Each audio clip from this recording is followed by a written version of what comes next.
lanzar una bomba atómica con fines bélicos, le explotará. Le explotará a él.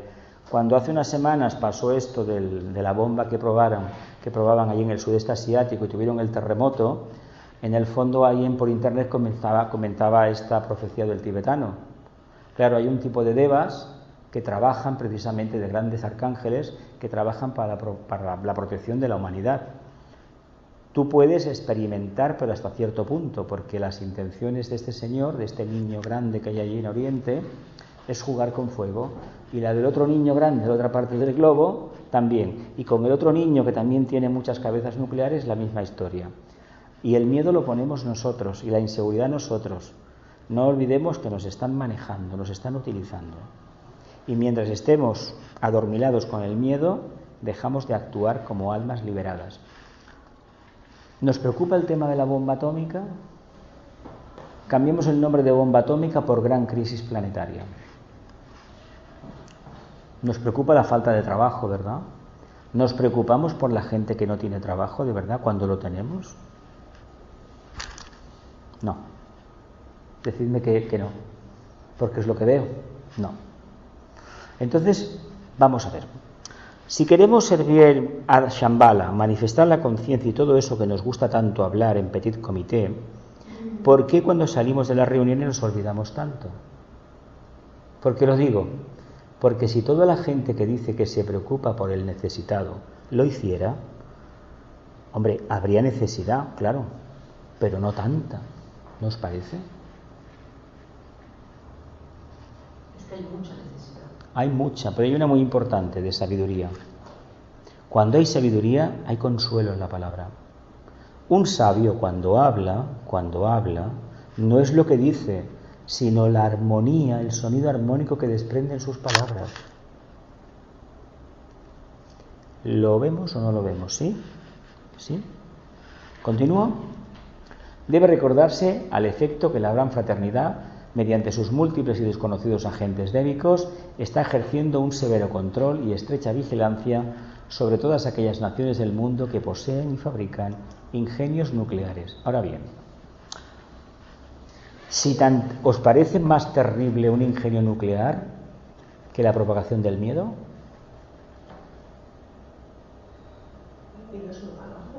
El miedo es muy malo, ¿verdad? ¿Y qué hace un ingenio nuclear cuando explota en la Tierra? ¿Crea el miedo o quema egregores? Yo os dije que no se podía decir abiertamente ciertas cosas de Japón, porque realmente las bombas atómicas fueron a parar allí. Gracias a que eso sucedió, ciertos egregores de la época atlante que atenazaban la conciencia de Japón, sabéis que era un país muy encerrado en sí mismo, nadie había visto la cara del emperador, estaba prohibido, nadie había oído su palabra, su voz, y gracias a las guerras mundiales, a la capitulación abusiva que hubo sobre Japón, se consiguió que Japón abriera la conciencia y al final cogió al agresor y le dio la vuelta. El mito está en la famosa Señora de América, la Estatua de la Libertad, el logotipo de la Columbia Pictures, la compañía esta de cine, la conocéis, ¿no? Que la compró la Sony y ahora es la dama del kimono, ¿verdad? Le dieron una vuelta, ¿verdad? ¿Veis lo que hace la ley del karma? Yo he sido la víctima, no te preocupes, que al final me meteré dentro. ¿Pero no has dicho que el fuego quema los egregores? O sea, un egregor puede ser quemado. Por el fuego, sí. De la influencia de este plano, sí. Es que lo que se hizo ahí con la bomba atómica es trabajar a niveles etéricos muy profundos y entonces evidentemente se desintegró. A ver si está de en la Iglesia Católica de quemar a los teóricamente malos. Eran ellos, los que quemaron eran buenos, pero los quemadores eran los malos. Sí, eso ya lo sé. Pero yo quiero decir que desde su punto de vista, como que ahí había maldad, claro, porque era... Sí, pero es que les importaba un pepino saberlo. Ellos quemaban al que tenía un poco de luz por una razón muy sencilla, porque el fuego lo destruye todo. Es decir, esa energía que está al lado de tu conciencia, si yo te quemo a ti físicamente, va a su depósito, pero si no te quemo y te entierro, vete a saber si esa energía no se acabará cogiendo por otro sitio. La cremación lo bueno que tiene es que se desintegra todo y las partículas van a cada uno a su plano. Queda una ceniza, pero la parte etérica va cada uno a su sitio. Mientras que si eso no se hace, esa forma está ahí latiendo un tiempo hasta que se desintegra. La conciencia se pierde lo primero. Entonces la Iglesia algo sabe de estas cosas. Claro que sabe magia. Lo que pasa es que la aplica como la aplica. Claro que lo saben. A ver, yo escuché hace ya muchos años, pero muchos, que había un grupo de cardenales que hacían invocaciones en una parte esotérica. Un grupo de cardenales en el Vaticano que a través de mantras en arameo pues hacen cosas. Pero no negativa, es la parte esotérica. Y eso no lo saben todos los sacerdotes. Uno de los secretos que un sacerdote te puede decir si tiene confianza contigo, si la tiene, es que el demonio como tal es una invención. Y eso lo aprenden en el seminario, ¿eh? Te digo porque he conocido a alguno y te lo dice cuando hay confianza. Nosotros sabemos que no existe, que eso es una invención, que es el morador del umbral. Pero a nivel teológico, eso se inocula en el seminario. Pero hay un momento que eso se sabe. No olvidemos que un obispo, si se ha seguido la línea interna, el obispo tiene una conciencia abierta, un obispo equivale a una cuarta iniciación. El nazareno lo que hizo fue lo siguiente: instituir el colegio apostólico, que son los obispos, y eran arats, cuarta iniciación. Entonces, a él es a quien se aparece. El mito de Pentecostés es a ellos, no a los demás. Y de esos 12, igual no eran 12. Se decía que había 500. 2, 3 muy juntos, 5, 7, 9, 12 y 70, que era el círculo inmediato. Y luego hasta 500 por hablar de una cifra. Había un montón. Imaginaos por un momento que entre el 500 y los primeros, igual estábamos nosotros como almas, no te digo que no. La percepción nuestra del misterio es mínima en comparación con la de los que estaban a su lado. Porque a los que estaban a su lado sí que les decía las verdades. Y curiosamente tiene que aparecer uno que no lo conoce para revelar el misterio, porque los que lo conocieron resulta que quedaron anonadados. No tenían suficiente nivel esotérico, quiero decir lo que no lo tenían, y evidentemente quien tenía era Juan Bautista. ¿Pero qué le pasó al Bautista? ¿Por qué se lo cargan al Bautista? ¿Habéis parado a pensar? ¿Por qué? ¿Qué hace el Bautista? ¿Qué hace el Bautista para que al final Herodías, le acabe pidiendo la cabeza a Herodes del fulano este, porque había dicho que que hacía lo que hacía que era su tío, además, era su tío. Creo que era su tío, era su sobrina, creo que era una cosa así. Y eso los judíos no lo podían ver bien. ¿Qué creéis? ¿Por qué creéis que le quitan la cabeza? ¿Qué hace el Juan Bautista? ¿Qué hace? A ver, ¿por qué se le llama Bautista? Porque bautizaba en el Jordán, ¿no? Y decía, yo bautizo con agua, pero vendrá uno que va a bautizar con fuego. Cuando él cumple su propósito, que es coger al futuro Mesías, el esenio, meterlo en el agua, cuando lo ponen en el agua, lo meten dentro, lo sacan, sabéis que lo metían dentro, y al sacarlo, automáticamente, ¿qué ha sucedido en ese momento? El alma del discípulo Jesús sale y entra una energía que es del maestro suyo, maestro que alcanzó la iniciación, que fue conocéis el mito de Krishna, ¿no? ¿No? Era el noveno mensajero de Vishnu, ¿no? Pues el maestro que se presenta a la prueba fue el mismo que alcanzó la quinta iniciación como Krishna. Y como Cristo alcanza la sexta. Y al discípulo que le ayuda, que le da su cuerpo para eso, por eso era su discípulo predilecto. Era su discípulo porque había una afinidad total entre los dos. Y de hecho existe. De hecho, y él, como manifiesta el sexto rayo, el Maestro Jesús, por eso ha salido con ese grado de, no diré fanatismo, pero sí de extrema aceptación de lo que es el sexto rayo. Tibetano decía que es el maestro de la logia más exigente, que discípulos tiene pocos, pero que es muy estricto. Por lo tanto, estas imágenes que circulan por la red, nada. Hubo una película que buscaron un modelo sueco que por la cara a mí me gustó bastante, y la que me gustó fue sobre todo La Pasión según San Mateo de Pasolini, que lo hizo un actor vasco. muy de andar por casa, pero estricto el mensaje. Y eso es muy importante que lo captemos. Pensemos que en los evangelios hay mucha sabiduría si la queremos ver. ¿Sí? ¿Seguro? ¿Qué tenemos que hacer entonces? Pues leer entre líneas, ¿no? O sea, Leer entre líneas, claro. Leer entre líneas. Porque no es lo que pone, sino lo que... Es que la sabiduría no está en los libros. Está en la capacidad que tengo yo de sintetizar y de establecer una analogía entre mi conciencia, la conciencia superior, el logos y el grupo, la ciudad, la familia, la humanidad. Yo no puedo establecer una analogía ni con Sirio, ni con el logos solar, ni con el logos planetario. No la puedo hacer, pero sí que la puedo hacer con el grupo inmediato.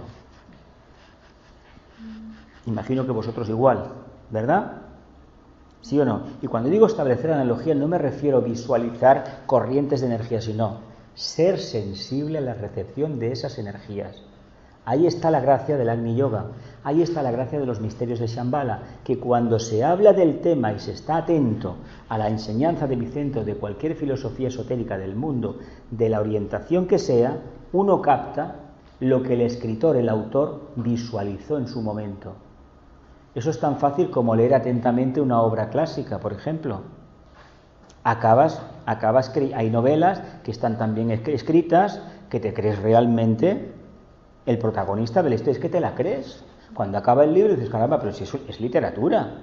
Claro que es literatura, pero tu parte emocional ha captado una parte de ese arquetipo del autor y acabas pensando como el autor. Lo bonito del caso en la literatura es que no que te acabes creyendo, sino que entiendes la lógica de por qué actúa de esa forma. Una de las novelas que igual a la gente no les interesan, que hay que pensar mucho, son las estas de tipo Agatha Christie, de Bélgica, estas que son de asesinatos, de detectives. Hay diálogos muy buenos, ¿eh? Claro, el cliché es el mismo. Agatha Christie eran todas casas inglesas, que si la criada, que si el té, bueno, estereotipos. Pero hay una lógica que si uno está un poquito agudizado, el ingenio descubre quién es. Pero claro, hay que pensar. Hoy en día en el cine, si piensas, no te gusta la película, ¿no? Pero lo bonito es pensar. Yo prefiero una película que me plantee 50 enigmas y que no me diga que el pan es el pan y el agua es el agua. No, eso ya lo sé yo. Yo quiero... Y cerrados. Porque esta última que yo he visto, hay un mensaje, a mi modo de ver, que no está del todo clarificado, pero hay un personaje que por la voz intuyes que en el fondo esa parte del mal era aquella persona. Lo que pasa que no os diré, luego os digo el título, me lo preguntáis. Debe recordarse al efecto que la gran fraternidad, mediante sus múltiples y desconocidos agentes débicos jerárquicos, está ejerciendo un severo control sobre las naciones que fabrican ingenios nucleares. Bien. Y los que fabrican armas tóxicas, los que fabrican porquería a través de los medios de comunicación, los que mienten abiertamente, ¿qué control tienen por parte de la jerarquía? El tema consiste en lo siguiente. Si se provoca una explosión nuclear, una guerra, una crisis nuclear de bombas, la civilización vuelve a la noche de los tiempos, a la caverna. Y no podemos, es que se acaba todo, porque no hemos llegado a un punto que dependemos de la corriente eléctrica y del sistema informático mundial. Si esa tormenta solar que tantos años nos están amenazando, si los satélites se descolocan de la órbita, cuesta muchísimo orientarlos de nuevo, hay que subir a arreglarlos, hablando en plata, se pueden perder, y los móviles funcionan con esos satélites. Es que todo viene a través de esos satélites, de los fibra óptica igual. Imagínate que entra una corriente tan fuerte y acaba, una fuerza fotónica tan fuerte que acaba quemando el silicio de los cables de la fibra óptica. Menudo problema tenemos. Es que hoy se te va la corriente y se te va la corriente de la torre de repetición de donde está que depende tu móvil, donde se alimenta tu móvil, el alma de tu móvil es esa torre, hablando en clave, de Santa Carana, y te quedas como a la luna de Valencia, fuera de la casa y mirando la luna, nunca mejor dicho. Te quedas sin todo, sin nada, sin agua, sin gas, sin nada, porque las bombas dejan de funcionar, el agua no llega. Es decir, Esa civilización es maravillosa, pero dependemos de la energía eléctrica. Cuidado, porque la energía eléctrica, la original, es una cualidad del espíritu, el fuego eléctrico. Pero nosotros no entendemos todavía más que el aspecto práctico de la electricidad, pero no sabemos lo que es la electricidad en sentido esotérico. Una corriente de electrones, exactamente, que hay un inductor, etcétera. Sabéis cómo funciona, ¿no? Lo hemos visto 50.000 veces. Pero eso a mí no me habla de la electricidad. A mí no me habla de esos pitris que se mueven por el cable, porque van caminando por el cable. Se van moviendo, ¿eh? No es que el cable transmita la corriente, no. Ellos caminan por el cable. Se mueven. Claro, y hay otro proceso ahora que es enviar los fotones, los cuantos de luz, y convertirlos al final, lo están haciendo los chinos, y al final se distribuye la electricidad por la fibra óptica. Imaginaos lo fácil que sería cuando llegara ese momento. Ni torres de alta tensión, ni campos electromagnéticos, ni nada. ¿Por qué no se hace? Pues bueno, porque el lobby del cable es muy poderoso. Entonces, como la idea de tu médico de cabecera, que no puedes ser vegetariano porque te vas a morir. ¿Y la India qué pasa? ¿Se muere la gente o no se muere? La tradición histórica de Shambhala, llena de mitos y leyendas, nos asegura que en los escarpados contrafuertes de los montes Himalayas, el techo del mundo, existen algunas grutas o cavernas cerradas por pesadas puertas de piedra. Bueno, ¿qué nos está hablando aquí? Esto y lo que viene después es una descripción maravillosa de dónde está situada Shambhala. ¿Sabéis una cosa? ¿Habéis visto la película Horizontes Perdidos? Las dos versiones, la de los años 40 y la del año 75. Las dos son bellísimas.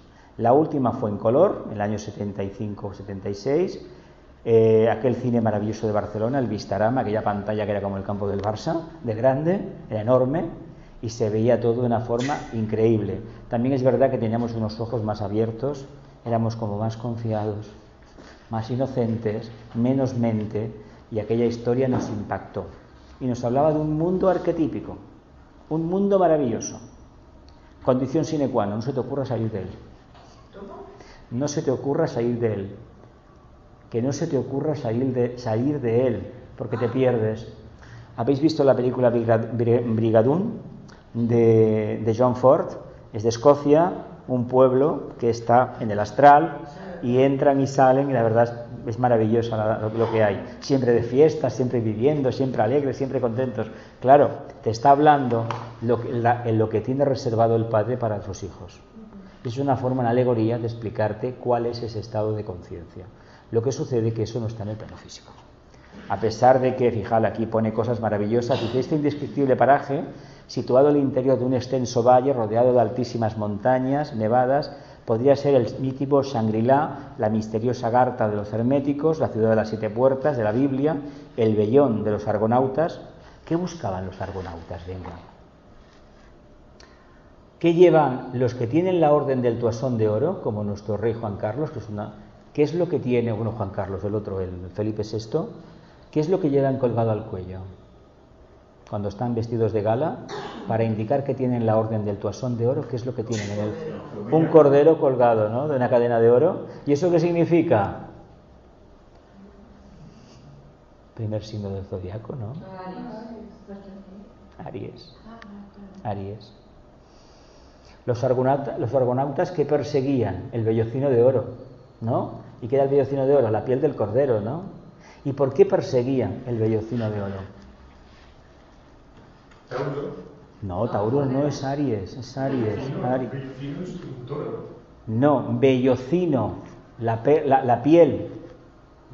No cochino, no, ni toro, no. El vellocino, ¿por qué? ¿No tendrá que ver eso con el grial? ¿Sí o no? ¿Por qué Aries? ¿Por qué es Aries la Semana Santa? ¿Por qué? Porque Aries, el primer rayo, ¿por qué es el primer signo? ¿Por qué es tan importante reconocer que la constelación ahí manifiesta de forma monádica el primer aspecto? ¿Por qué? Porque es el nacimiento. El germen. ¿Cuál es la nota clave de Aries? Desde la mente. Surjo y desde el plano de la mente rijo. ¿Queremos conciencia crística? Ha de ser desde el plano de la mente. De ahí que supuestamente nosotros en el fondo somos todos argonautas. ¿Cómo se llama la nave? Argos, los tripulantes de la nave Argos. No sé el significado de Argos cuál es, pero ahora mismo no lo sé. Nosotros somos... El argot. No, es otra cosa. No. Entonces, este mito es ni más ni menos que la conquista de ¿qué? Del elixir de la eterna juventud. El Santo Grial, evidentemente. ¿Y qué es eso? La manifestación de la conciencia crística, con diferentes nombres en todo el mundo, porque para cada uno será una cosa, pero en el fondo es exactamente el mismo mito. Pero hay que conocer todas las tradiciones. Hay un pensador, un francés, René Guénon, que tiene muchos libros escritos. Sí, de simbología. Simbología. Aquí tuvimos, Enrique sabía la tira de esto. Enrique y el que tuvimos de presidente antes, Trigo, sabía muchísimo de este tema. Y hay que consultarlo, es una cosa bastante densa, va denso, muy denso. Tiene una opinión muy crítica sobre la teosofía, le llamaba teosofismo, y sobre la señora Blavatsky también. Lo que pasa es que te lees el libro y luego la crítica no es tan clara, porque él demuestra que no tiene una percepción como tenía ella, ni mucho menos. De todas maneras, es un trabajo, creo que era rumano o búlgaro, hizo un gran trabajo. Escribía en Francia, pero este señor era búlgaro, me parece, o rumano. Pero la búsqueda del Santo Grial se ha convertido en algo muy externo, ¿no? Realmente. A ver, ¿qué son las películas de Indiana Jones? La búsqueda del Grial, esa calavera, ese tesoro oculto, es ni más ni menos, o la búsqueda del oro, del dorado, es otro mito relacionado con esto. Lo más refinado y lo más sublime, ¿dónde está? En un templo viejo. El templo viejo, ¿qué puede ser el templo viejo? ¿Qué es el templo aquí? La personalidad, nosotros, claro. Dentro de un templo viejo hay un tesoro, hay un diamante bruto maravilloso, pero hay que descubrirlo. ¿Dónde está el diamante? Está dentro, pero no está a flor de piel, hay que sacarlo. Claro, queremos la meta, pero ¿y el trabajo? ¿Entendéis por qué unos y otros, todas las tradiciones nos hablan de lo mismo? De buscar ese arquetipo que está aquí. El país del Preste Juan, también se le llamaba así antiguamente. ¿Por qué creéis que los españoles fueron a América, una parte? Buscando el dorado. Bueno, está el caso anecdótico de Hernán Cortés, que destrozó un montón de esmeraldas pensando que la esmeralda era tan dura como el diamante. Le daba un martillazo y se la rompía. Decía que no eran joyas. ¿Sabéis esta historia, no? Cuando mató al tesoro de Moctezuma, ¿sabéis que lo mató? La historia. Dice, constituye en realidad solo un insignificante paraje místico dentro de la casa del Padre. De ahí que a la consideración de los verdaderos investigadores esotéricos, el maravilloso valle descrito en las leyendas medievales y en las poéticas narraciones orientales como reino de Shambhala, sea cual sea el nombre que se le asigne, forma parte de una tradición mucho más misteriosa y profunda, siendo solo la corteza de verdades infinitamente más secretas e incluyentes. ¿Qué nos está diciendo aquí de forma directa Vicente? Pues que nos olvidemos de todo eso. Que si nos esforzamos, la puerta de entrada a Shambhala, ¿dónde está? En nosotros. Si decimos que el punto medio nuestro más profundo es el corazón, el cuarto chakra, como le llaman algunos, pues aboquémonos al significado del 4 y a través de la sublimación de la energía en el 4, en el vórtice energético del chakra cardíaco, alcanzaremos la casa del Padre. Y lo demás es una maravilla literaria, esotérica. Pero, ¿por qué nos atrae esta maravilla? ¿Sabéis por qué? Porque se presenta como un cuento maravilloso. ¿Lo entendéis o no entendéis? ¿Sí o no? ¿Sí o no?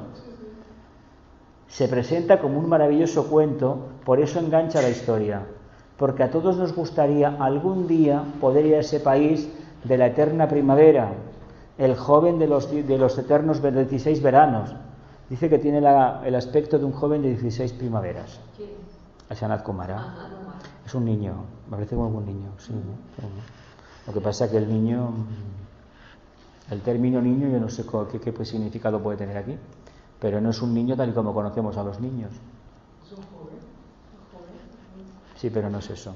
Aquí tenemos una cosa muy importante, el tema de los asuras y de las de las famosas palabras de pase.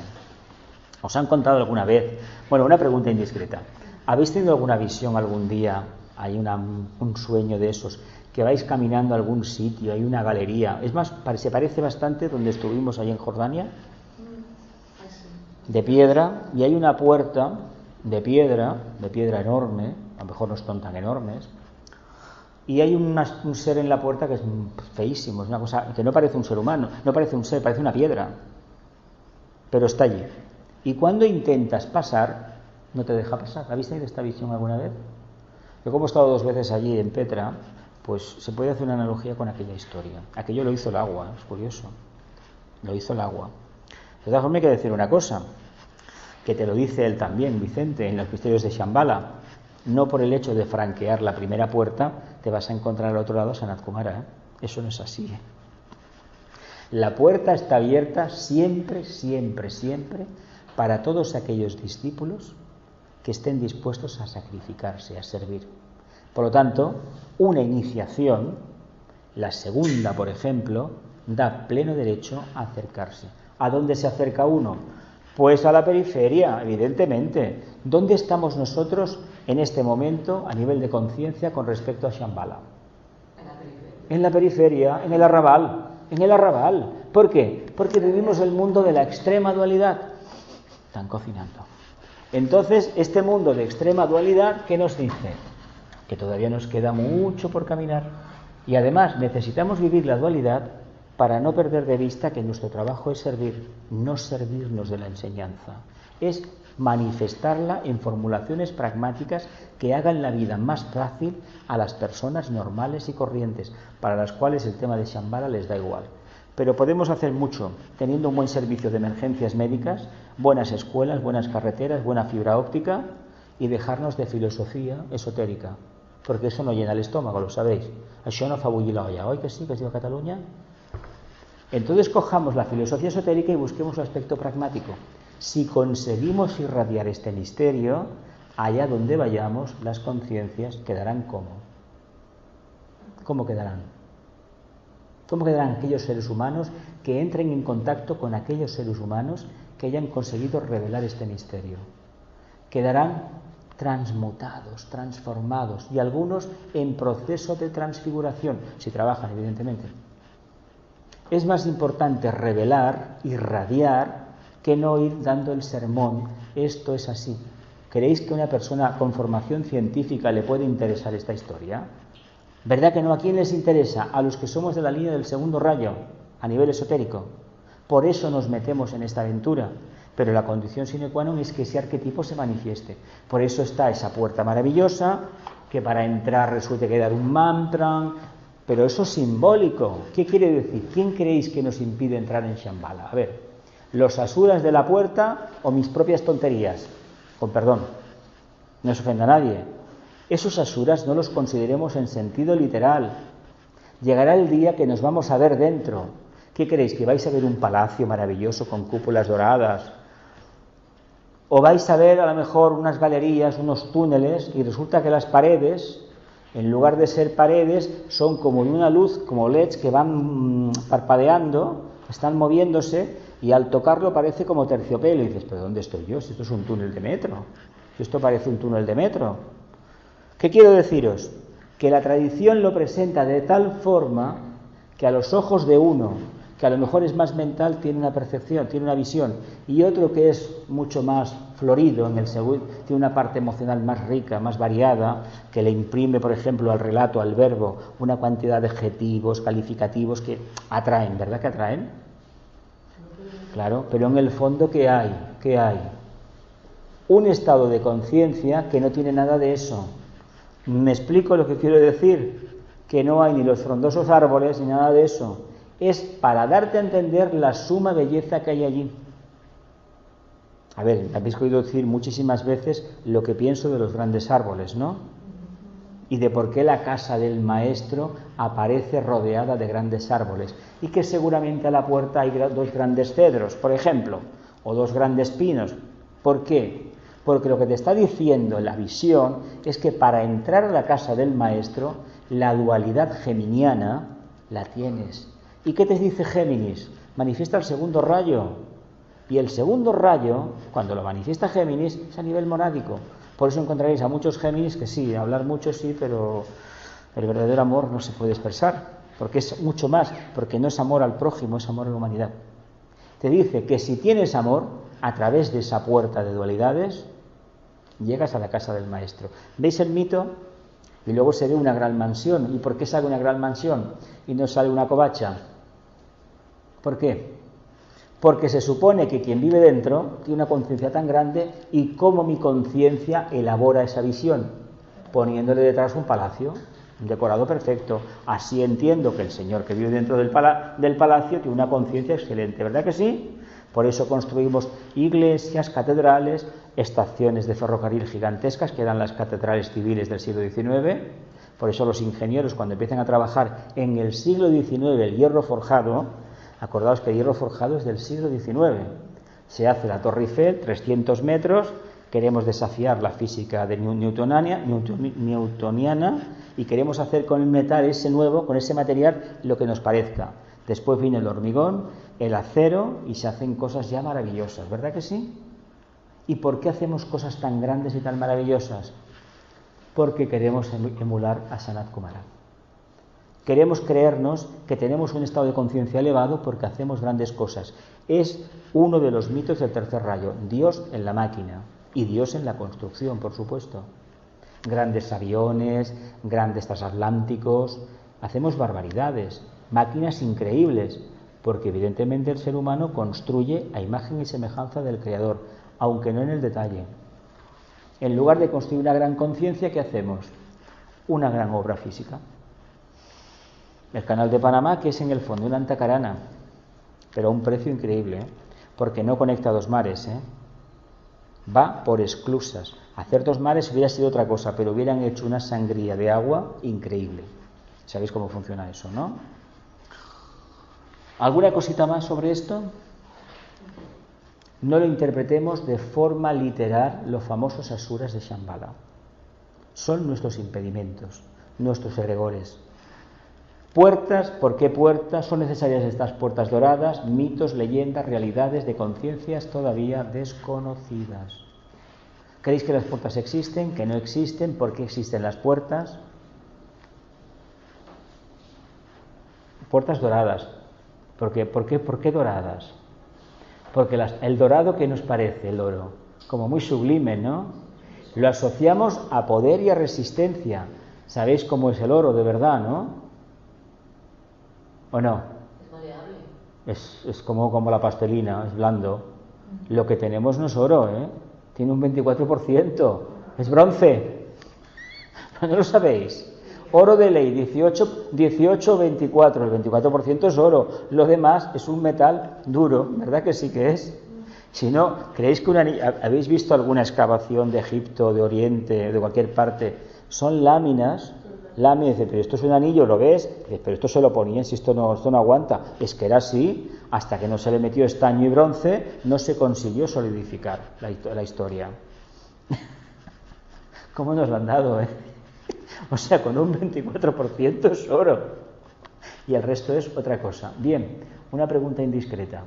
¿Manifestamos un 24% de la conciencia, ya que nos ponemos a hablar de esto? Por eso las puertas son doradas, porque es un metal, muy preciado. Además tiene una capacidad para conducir la electricidad increíble. Se dice que en los equipos, eso lo leí una vez, en los equipos de sonido hay hay componentes de oro. El Frank Sinatra tenía un micrófono de oro porque se decía que su voz que captaba mejor, no lo sé. Pero sí que he sabido que en algunos satélites se utilizó el oro precisamente porque aguantaba, no se ponía malo, no se corroía y era un conductor muy bueno de la electricidad. Lo que pasa es que el oro es muy escaso. El tipo de Deva que construyó el oro dijo, por aquí lo vais a tener, no te lo mereces. Y todavía no lo hemos podido replicar. De hecho, sale más caro convertir el plomo en oro que comprar auténtico oro. Se puede hacer por procesos, pero sale carísimo, no vale la pena. Así como se pueden crear diamantes artificiales, y sobre todo rubíes y de estos zafiros, hay una semilla y por un proceso de bombardeo de partículas se consigue alrededor generar del núcleo de la semilla, generar una piedra preciosa. Piedra preciosa que no sale igual, que luego hay que tallarla. De hecho, una piedra sabéis lo que tiene, ¿no? Esto, por ejemplo, imaginaos por un momento que es un diamante, es una funda de unas gafas, ¿de acuerdo? Pero imaginaos que esto es un diamante, esto no vale nada, o vale muy poco. ¿Qué habría que hacer aquí? Cortarlo, buscar las facetas y sacar precisamente la belleza que lleva dentro. Por esto es el mito de la piedra preciosa. ¿Os acordáis aquella anécdota, a veces que era de Moria, que a un discípulo suyo le dio una piedra de regalo y el discípulo cuando el discípulo cuando vio la piedra, cogió y la tiró. Lo que le estaba diciendo, cuando lo vio después de un tiempo, ¿te gustó el regalo, aquella piedra que te dice? Sí, la tiré. Pues dentro había una joya que era para ti. La joya es el esfuerzo. Yo te doy una piedra de la calle, pero si tú meditas, vas a descubrir que dentro hay un diamante, que es lo que tú eres. ¿Os imagináis que os trajera un día una piedra de regalo de 5 kilos, la convierto en pan? ¿Os acordáis del mito de las piedras y el pan? Es el mismo. Hasta que se presenta un día Judas con una piedra grandísima, creyendo que va a dar un pan, y dice, no, poned en el suelo y sentaos. ¿Os acordáis de esta anécdota?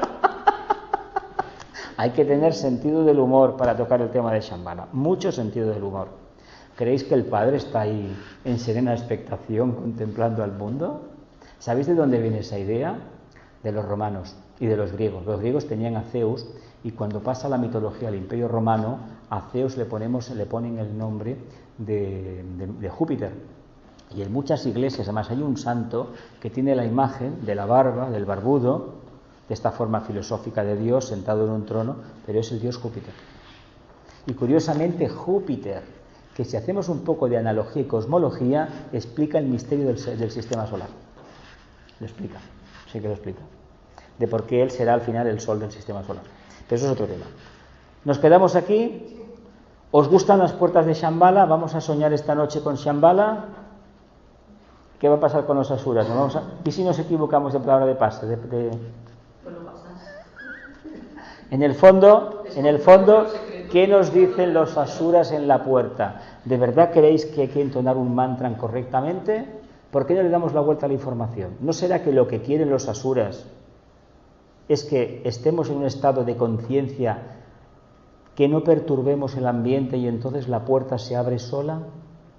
Hay una experiencia mística interna, en los planos internos, que en un momento determinado uno está en una sala oscura y sabe, además ve el marco de piedra, estas iglesias góticas que, por ejemplo, hicieron el marco de piedra, pero está ciega la puerta. Sabéis esto, ¿no? Entonces las pirámides existían, en la antigüedad existía. Se trata de que el discípulo entienda que eso que ve ahí es una ilusión suya. Él lo ve en el plano físico, pero se trata de que agudice el ingenio y vea que detrás hay una cámara que lo está esperando. ¿Qué hay que hacer entonces? Sutilizar la personalidad para poder traspasar la piedra. Es el mito de las puertas. ¿Lo vemos así o creemos todavía que los asuras de 30 metros que estaban en la puerta, que me estaban diciendo, ¿creéis eso? Yo os convido a creer lo otro. No os convido a creer nada, sino que cojamos la información y la dejemos así. Acabamos aquí, nos quedamos en la número 8, creo que es, o 6. ¿Nos quedamos aquí? ¿Seguro? Entonces esto es lo mismo que en el libro de los muertos, que cada vez que pasas te encuentras a alguien que no te deja pasar. Claro, la sutilización. Claro, es así. Es como, por ejemplo, para acabar la carrera de medicina, tienes que pasar primer curso, segundo curso, todas las asignaturas, y poco a poco. Es la escalera de Jacob. Una escalera, la gente que más tostón, pero una escalera, cuando se sube de manera equilibrada y haciendo meditación, uno va extendiendo la conciencia. Eso es muy importante. ¿Lo has soñado tú? Subí por una escalera, pero cuando llegaba muy arriba, no había nada, estaba el vacío. Claro, pero te habías esforzado y habías llegado. Bien, que la luz el amor y la voluntad al bien manifiesten el plan de Dios en la tierra.